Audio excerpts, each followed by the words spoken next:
You ever wake up thinking it's going to be a normal weekend, only to walk outside and see something so bizarre it makes you stop and blink a few times just to make sure you're not dreaming?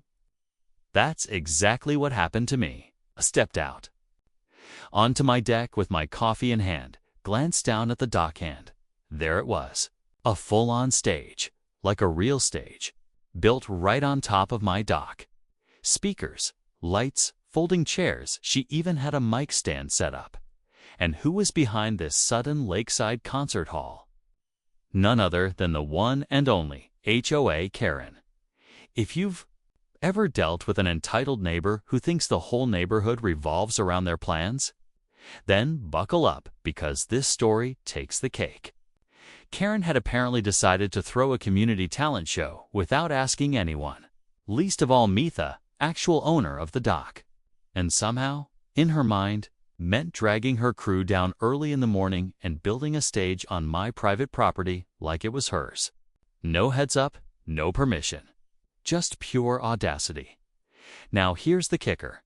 What Karen didn't know is that I had recently installed a special feature on that dock. It's collapsible. It's not like fall into the lake, collapsible, don't worry. Nothing dangerous, but designed to drop the platform down just a few inches into the water for winter storage. One quick switch under the deck and, well, let's just say the stage was not built to handle surprises. So there I was, watching from my porch, trying to decide what to do. Karen was already setting up her clipboard, bossing people around like she owned the whole lake. But as more folks arrived and the music started, I had a feeling things were about to go very, very wrong. Now, to really understand how we got here, need to know a little about Karen. She moved into the neighborhood last year and within weeks declared herself the unofficial voice of the community. That meant inserting herself into everything: block parties, neighborhood group chats, even walking around handing out laminated flyers about pet leash lengths. Yeah, she's that type. Most people just nodded along to avoid conflict, but I always kept my distance. I didn't have anything against her personally until she crossed onto my property like it was some sort of public park. Thing is, my dock isn't some flimsy structure. I built it myself over the course of a few summers, carefully planning every part. It's private, clearly marked, and not even close to the HOA's jurisdiction. But Karen, she's got this magical ability to ignore facts when they don't suit her narrative. Apparently, she'd convinced herself that the dock was community space because it had a nice view and plenty of room for folding chairs. Word started spreading that she was organizing this lakeside show, and honestly, I thought it was going to be on the public side of the shoreline.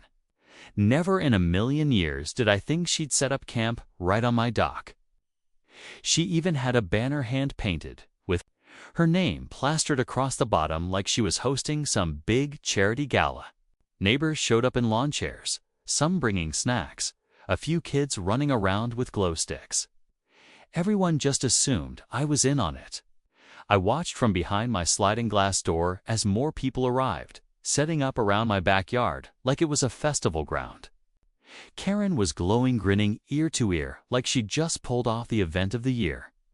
But as the sun dipped lower and her opening ceremony began, she had no idea just how temporary that stage really was.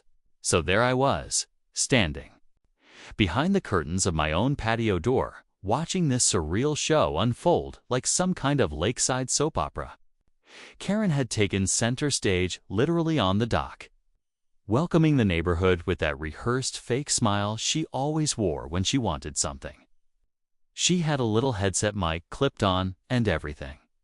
Her voice echoed across the water as she introduced the evening's lineup of community talent, and I swear I could see her soaking in every ounce of attention like it was her life fuel.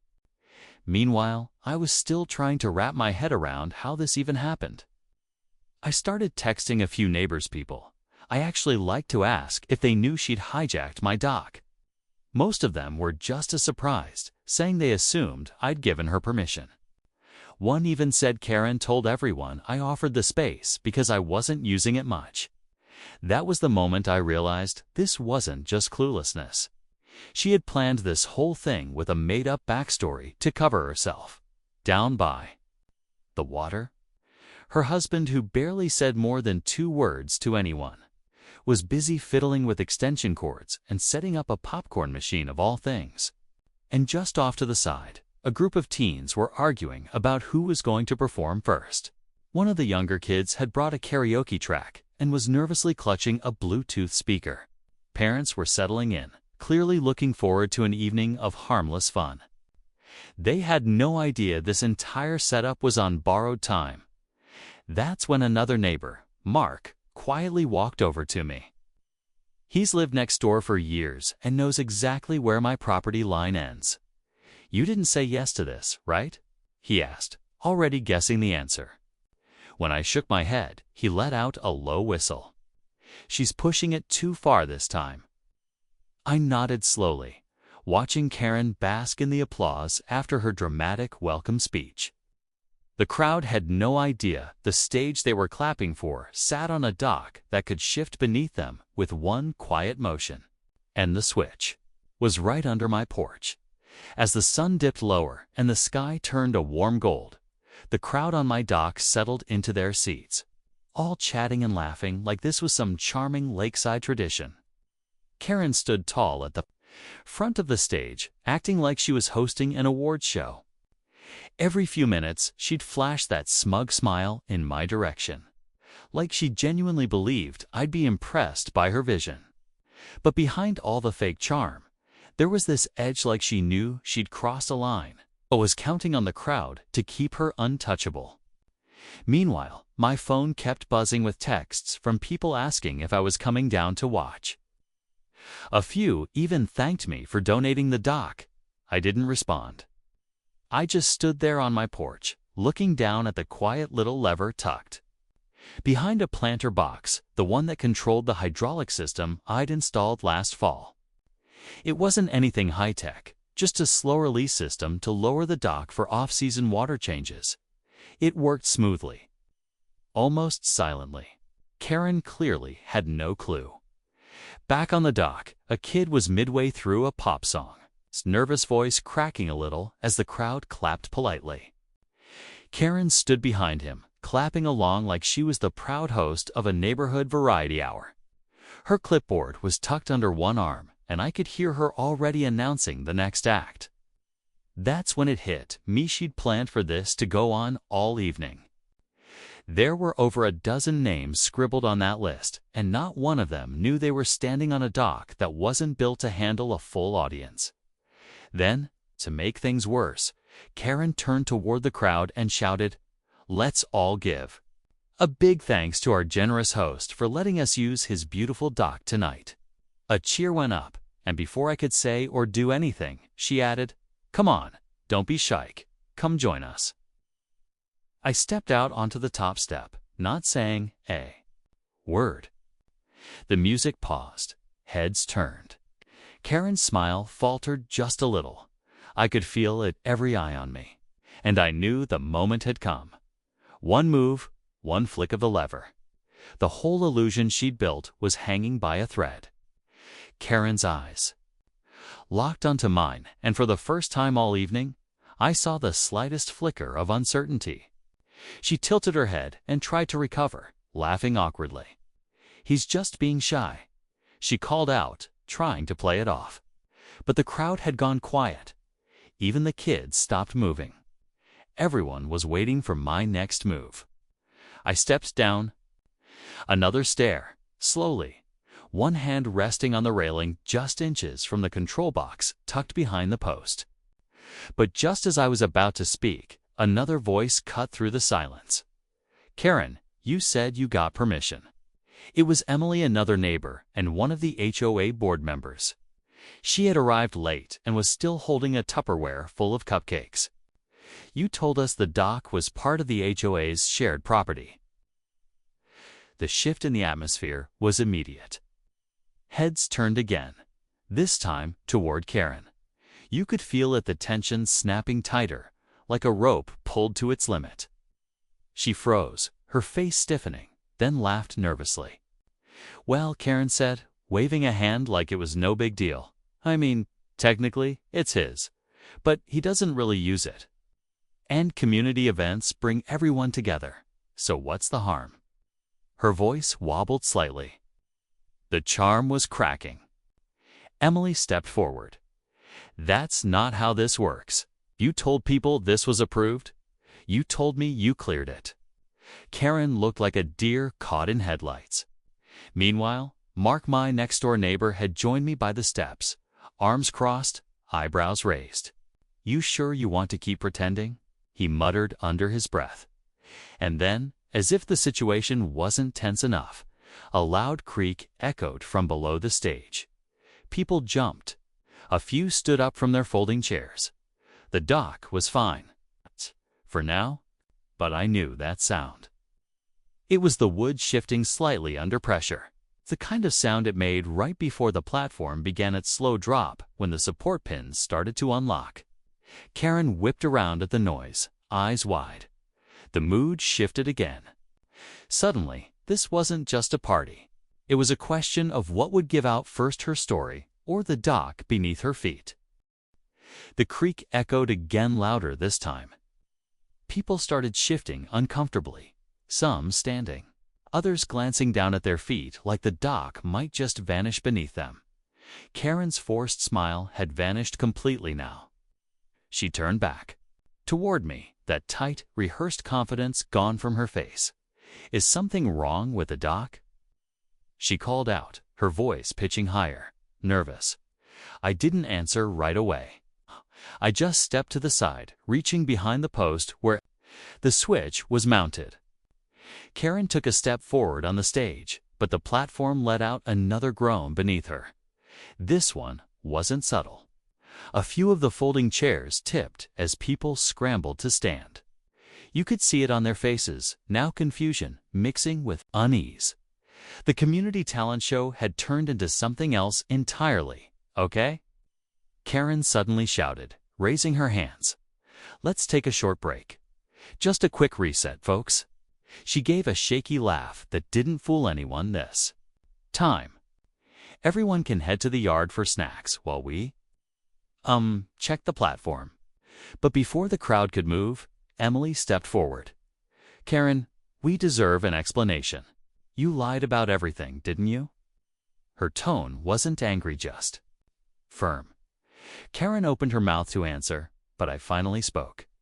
You built a stage on someone else's dock. Lied to the neighborhood. Used my name without permission. And now you're acting like this is just a miscommunication. I paused.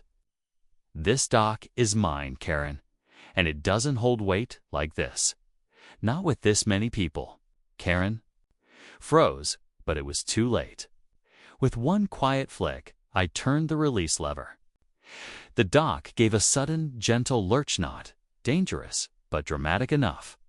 The stage tilted just slightly, and the wooden panels dipped a few inches as designed. The speaker stand wobbled. One of the chairs slid with a thud. People gasped and backed away fast, grabbing their things, scattering to the yard. Someone dropped a tray of cookies.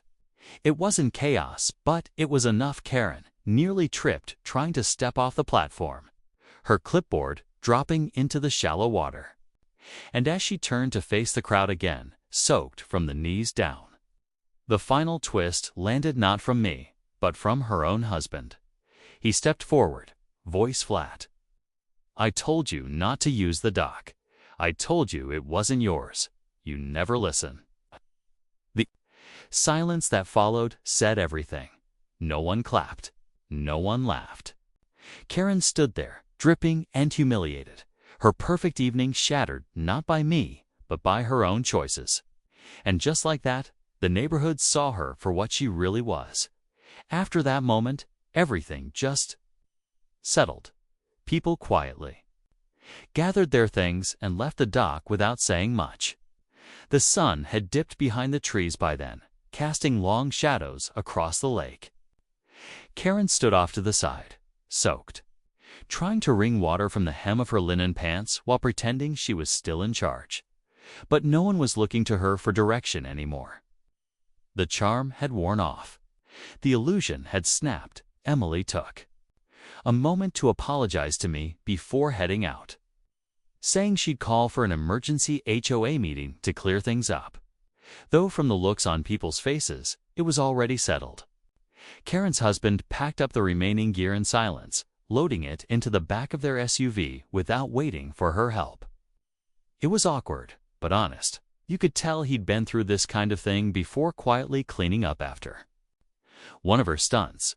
Mark and I stood by the steps for a while after most folks had gone, just watching the ripples on the lake. "You handled that better than I would have," he said with a small grin. I shrugged. I figured the dock could speak for itself. We both laughed. Finally, in the days that followed, people in the neighborhood started being a little more direct. A few even came by to thank me, admitting they'd felt pressured to go along with Karen's plans just to keep the peace. The HOA later issued a notice clarifying that personal docks are not shared spaces, and events like that must be approved properly. No surprise Karen didn't show up to that meeting. And as for the dock, I gave it a fresh coat of sealant, tightened a few bolts, and made one small change. I installed a lock on the switch box just in case another entitled neighbor thinks the lake is their personal stage.